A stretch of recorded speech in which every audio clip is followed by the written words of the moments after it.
नमस्कार, सुप्रभात, good morning Bihar. स्वागत है आप सभी का। आप देख रहे हैं मगध संवाद। मैं आपके साथ हूँ सुनील बॉबी। हम आपको बिहार के हर खबरों से आज कराएंगे रूबरू, चाहे वह बात सरकार की हो या जनता की सरोकार की। हर खबरों से आपको कराएंगे रूबरू।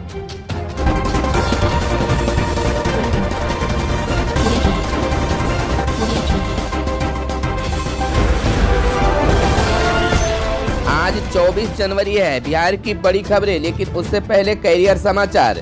लोकसभा सचिवालय में विभिन्न पदों पर भर्ती, वेतन 25,000 से 90,000 तक। लोकसभा सचिवालय ने विभिन्न पदों पर भर्ती के इच्छुक और योग्य अभ्यर्थियों से आवेदन आमंत्रित किए हैं। ध्यान रखें, यह भर्ती कॉन्ट्रैक्ट भर्ती है जो कि 1 साल के लिए होगी। कुल रिक्त पदों की संख्या 9 है। अभ्यर्थियों की भर्ती विज्ञापन नोटिस प्रकाशित होने के 21 दिनों के अंदर आवेदन करना होगा।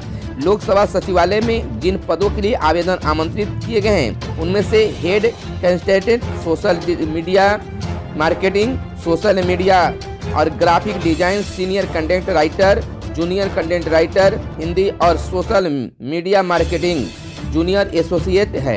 वेतनमान की अगर बात कर ले तो 25,000 रुपये से 90,000 रुपये प्रति माह तक। शैक्षणिक योग्यता की बात कर ले तो 12वीं पास, MBA मार्केटिंग, मीडिया और जनसंपर्क, डिजिटल मार्केटिंग आदि। ध्यान रखें, अलग अलग पद के लिए शैक्षणिक योग्यता अलग अलग हैं। भारतीय वायुसेना ने निकाली वैकेंसी। भारतीय वायुसेना में 12वीं पास के लिए एयरमैन की वैकेंसी। भारतीय वायुसेना ने एयरमैन के पदों पर भर्तियां करने के लिए ऑनलाइन आवेदन आमंत्रित किए हैं। ये नियुक्तियां ग्रुप X और ग्रुप Y ट्रेड में बैच 1/2022 के लिए की जाएगी। इन पदों के लिए केवल अविवाहित पुरुष अभ्यर्थी ही आवेदन कर सकते हैं। आवेदन करने की आखिरी तारीख 7 फरवरी 2021 है। ऑनलाइन एग्जाम 18 अप्रैल 2021 से 22 अप्रैल 2021 के बीच होंगे। इच्छुक उम्मीदवार उनके वेबसाइट पर जाकर अप्लाई कर सकते हैं। योग्यता की बात कर ले तो अभ्यर्थी का जन्म 16 जनवरी 2001 और 29 दिसंबर 2004 के बीच होना चाहिए। आयु गणना में दोनों तिथियां शामिल होगी। अगर अभ्यर्थी चयन प्रक्रिया पास कर लेता है तो नामांकन की तारीख को अधिकतम आयु 21 साल होनी चाहिए। बिहार के नियोजित शिक्षकों के लिए इस समय की सबसे बड़ी खबर। नियोजित शिक्षकों की बदली। पंचायत चुनाव के बाद शिक्षिकाओं का मनचाहा तबादला।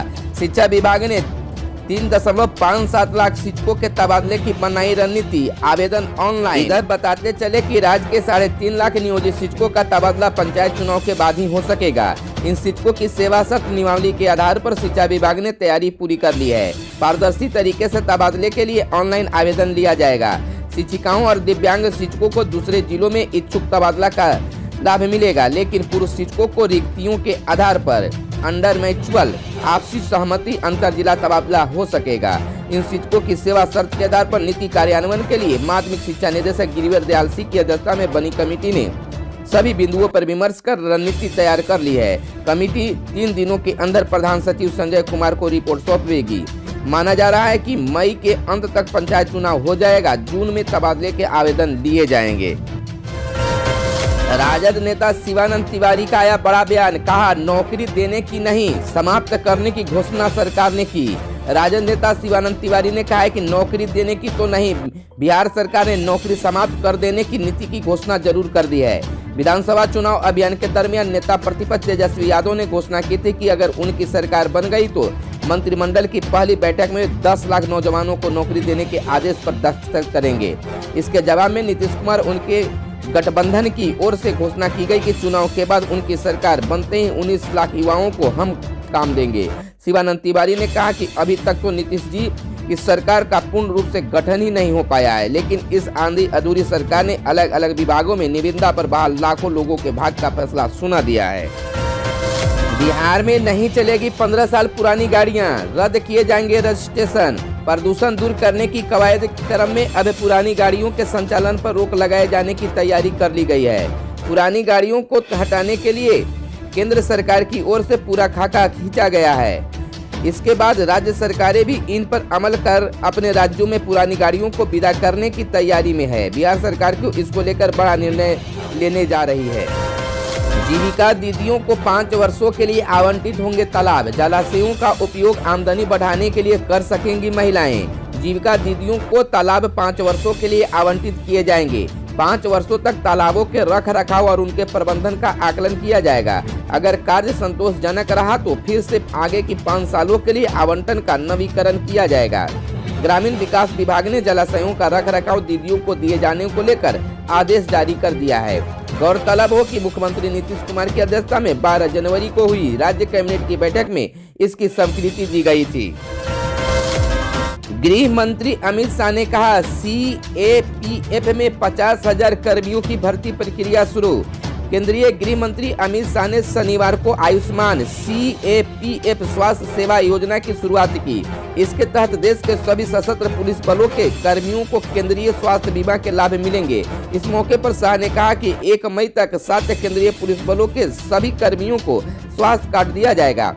उन्होंने कहा कि 2022 तक केंद्रीय सशस्त्र पुलिस बलों के कर्मियों को संतुलित अनुपात 55% तक बढ़ाने का लक्ष्य है, जो 2 साल पहले 36% था। इसे 2024 तक बढ़ाकर 65% करना है। उन्होंने कहा है कि हम CAPF में 50,000 कर्मियों की भर्ती प्रक्रिया शुरू करेंगे। 5 वर्षों में CAPF में विदा होने वाले प्रत्येक कर्मी के स्थान पर भर्ती की जाएगी, ताकि प्रत्येक जवान हर साल 100 दिन अपने घर पर बिता सके।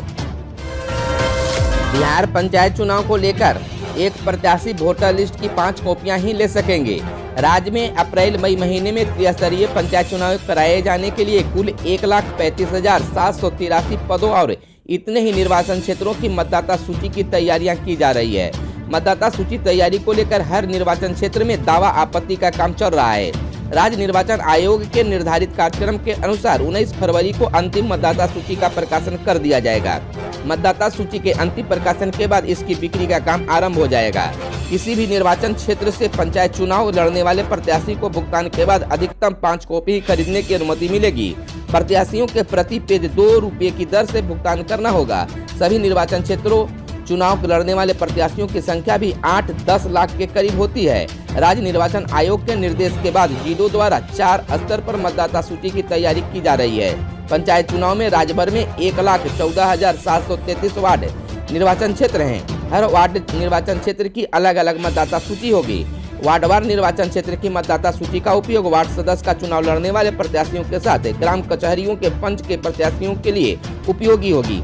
इसी प्रकार राज्य में 8,387 ग्राम पंचायत निर्वाचन क्षेत्र हैं। इसकी अलग सूची तैयार हो रही है। मुखिया और सरपंच का चुनाव लड़ने वाले प्रत्याशियों के लिए ग्राम पंचायत निर्वाचन क्षेत्र के लिए तैयारी की गई है। मतदाता सूची उपयोगी है। राज्य में 11,497 पंचायत समिति का निर्वाचन क्षेत्र है।